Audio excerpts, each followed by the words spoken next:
है dear students, welcome to MBCC classes. Dear आज हम लोग जानेंगे रासायनिक समीकरण के बारे में, है ना। केमिकल इक्वेशन क्या होता है, आज आप इस वीडियो को शुरू से अंत तक देख लीजिए और केमिकल इक्वेशन 100% आपके समझ में आएगी, है ना, 100%। चलिए जानते हैं क्या होता है केमिकल इक्वेशन। आप लोगों ने रासायनिक अभिक्रिया तो पढ़ा होगा कि रासायनिक अभिक्रिया पढ़ा, तो रासायनिक समीकरण क्या होता है, उसी रासायनिक अभिक्रिया में जो जो पदार्थ भाग लेता है, चाहे वो रिएक्टेंट हो या प्रोडक्ट हो, अर्थात अभिकारक हो या प्रतिफल हो, उनका जो संकेत होता है, उनका जो सूत्र होता है, वो संकेत और सूत्र की सहायता से जब हम लोग रासायनिक समीकरण को, रासायनिक अभिक्रिया को क्या करते हैं, संक्षिप्त रूप में लिख देते हैं। संक्षिप्त मतलब छोटा करके, है ना, छोटा रूप में लिख देते हैं, तो वो क्या कहलाता है, रासायनिक समीकरण कहलाता है। एक बार फिर समझ लीजिए कि रासायनिक अभिक्रिया में भाग लेने वाले पदार्थों के संकेतों एवं सूत्रों की सहायता से रासायनिक अभिक्रिया का जो है संक्षिप्त निरूपण, वो क्या कहलाता है, रासायनिक समीकरण कहलाता है। जैसे कि अब देखिए रासायनिक अभिक्रिया में मान लीजिए हम उदाहरण फिर वही लेंगे जो आप लोगों से पहले बताएं, ताकि आपको आसानी समझ में आए, है कि नहीं। H2 यहाँ H2 प्लस O2 को लेते हैं, ठीक है। तो आप लोगों को मालूम है कि क्या बनता है, H2O बनता है ना। अब देखिए इसमें अगर इसको हम लोग शब्दों में लिखें तो क्या होगा कि हाइड्रोजन और ऑक्सीजन जब आपस में संयोग करता है तो उसके फलस्वरूप जल का निर्माण होता है। थोड़ी लंबी चौड़ी बातें हो गई है ना। अब इसको शॉर्ट करके लिखना है, तो शॉर्ट करके लिखना है तो क्या करेंगे, H2 प्लस O2, तीर का निशान दिए, तीर का निशान बता रहा है कि इधर से इधर, ये दिशा बता रही है, तीर का निशान ध्यान रखिएगा, ये इधर से इधर, अर्थात कि H2 और O2 आपस में अभिक्रिया करके H2O बनाया है ना। जल का निर्माण क्या है, आइए इसको बैलेंस कर देते हैं। 2 से यहाँ गुना करना पड़ेगा, यहाँ 2 से गुना करना पड़ेगा, समझ में आ रहा है। तो वो बहुत जो लंबी 2-4 लाइन में बातें थी, उनको हमने क्या किया, एक लाइन में ख़त्म। क्या था अभिक्रिया में कि हाइड्रोजन और ऑक्सीजन आपस में संयोग करके जल का निर्माण करता है। हमने क्या कहा, H2 प्लस O2 H2O, तो ये क्या हो गया, रासायनिक समीकरण हो गया। इसमें देखिए हाइड्रोजन के लिए हमने किसका प्रयोग किया, H2 का प्रयोग किया।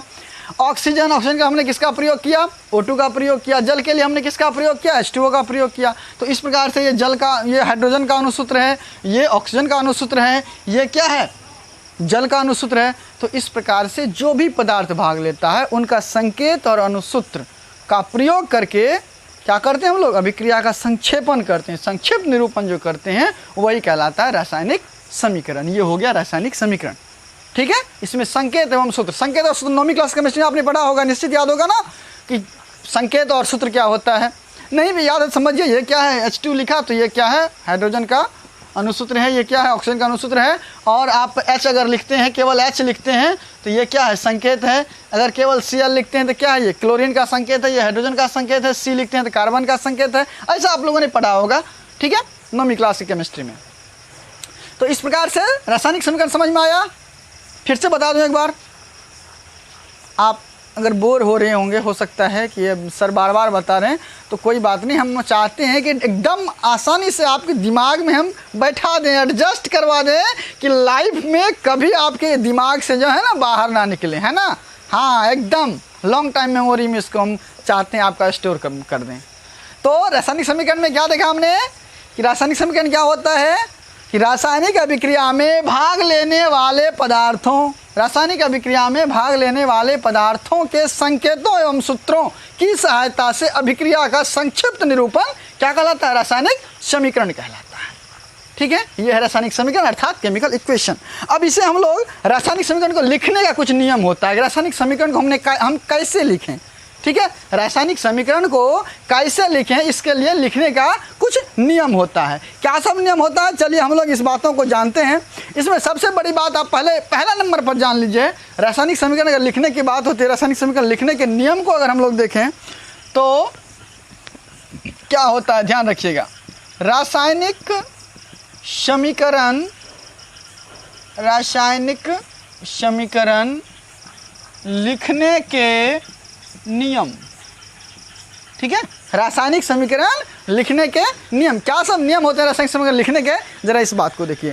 पहला नियम कहता है, रासायनिक समीकरण लिखने का पहला नियम कहता है क्या कि रासायनिक समीकरण के बीच में एक तीर का निशान होता है।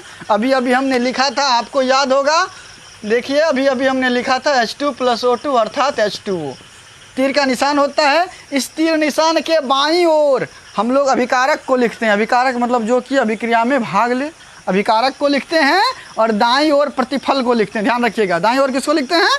प्रतिफल को, और बाईं ओर किसको लिखते हैं? अभिकारक को। रिएक्टेंट को बाईं ओर लेफ्ट साइड में, और राइट साइड में प्रोडक्ट को लिखते हैं। ठीक है, तो ये है रासायनिक समीकरण लिखने का पहला तरीका। पहला आपने जान गया।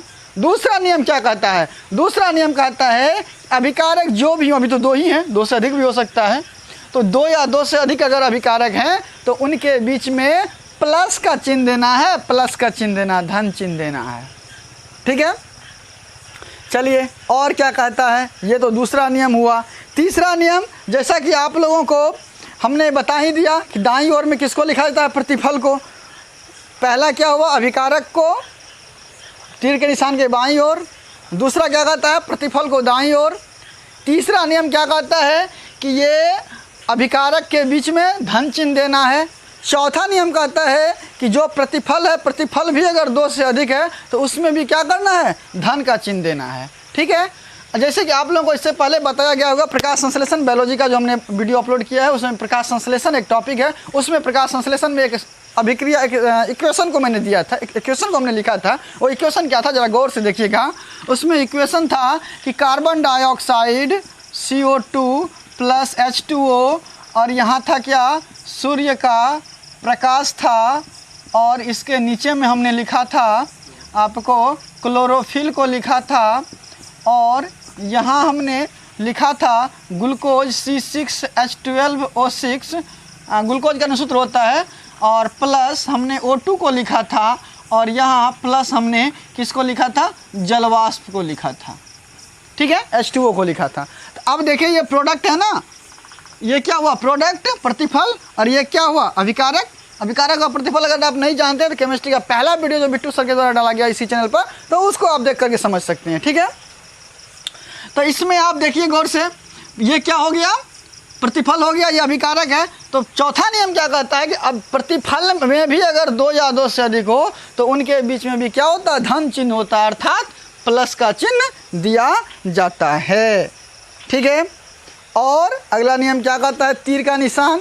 हमने आपको पहले ही बता दिया, तीर का निशान क्या बताता है? दिशा को बताता है कि किधर से किधर हो रहा है रिएक्शन। जैसे कि अभी ये बता रहा है कि हाइड्रोजन और ऑक्सीजन जब अभिक्रिया करता है तो जल का निर्माण करता है। कार्बन डाइऑक्साइड जब जल से अभिक्रिया करता है तो क्या करता है? ग्लूकोज, ऑक्सीजन और जलवाष्प का निर्माण करता है। तो इस प्रकार से तीर का निशान क्या करता है? हमें दिशा को बताता है। ठीक है, तो कुल मिलाकर के ये है रासायनिक समीकरण लिखने के नियम। क्या सब? संकेत एवं सूत्र, ध्यान रखना, संकेत एवं सूत्र का हम लोग प्रयोग करते हैं। जो इसमें भाग लेने वाले पदार्थ हैं उनके संकेत एवं सूत्रों का प्रयोग करते हैं। तीर का निशान देते हैं, बाईं ओर में अभिकारक लिखते हैं, दाईं ओर में प्रतिफल लिखते हैं, और प्रतिफल अभिकारक के बीच में क्या करते हैं? धन का निशान यानी प्लस का चिन्ह देते हैं। प्रतिफल के बीच में भी क्या करते हैं? हम लोग प्लस का चिन्ह देते हैं। ठीक है, और तीर का निशान हमें क्या बताती है? दिशा को बताती है। अर्थात इस प्रकार से हम कह सकते हैं कि रासायनिक समीकरण क्या है? रासायनिक अभिक्रिया का ही संक्षिप्त निरूपण है। किसके द्वारा? उसमें भाग लेने वाले पदार्थों के संकेतों एवं सूत्रों के द्वारा क्या क्या जाता है? रासायनिक अभिक्रिया का जो संक्षेपण किया जाता है, संक्षिप्त रूप लिखा जाता है, वो है क्या? रासायनिक समीकरण। यह है केमिकल इक्वेशन। अब ये केमिकल इक्वेशन 2 प्रकार के होते हैं, संतुलित और असंतुलित। अब रासायनिक समीकरण को संतुलित करने का जो तरीका है, संतुलित करने की जो विधि है, उसके बारे में भी हम आपको बताएंगे अगला वीडियो में। हम कोशिश कर रहे हैं कि एकदम सीरियली आपको बताते जाएं। जहाँ तक संभव हो पाए हम कोशिश करेंगे आप लोगों को अधिक से अधिक वीडियो प्रोवाइड करवाने का, और कोशिश कर रहे हैं, हम भरसक प्रयास कर रहे हैं कि आपको भली भांति वीडियो समझ में आए। और यदि आपको पसंद आया हो तो निश्चित रूप से लाइक का बटन दबाएँ, लाइक करें, और यदि आपको लगे ये चैनल यूजफुल है आपके लिए तो सब्सक्राइब करें, अन्यथा नहीं। ठीक है, तो ठीक है, अगला वीडियो मिलते हैं। तब तक के लिए हमारे वीडियो पर, हमारे चैनल पर बने रहिए, मन लगा करके पढ़ते रहिए। मिलते हैं अगला वीडियो में, तब तक के लिए जय हिंद।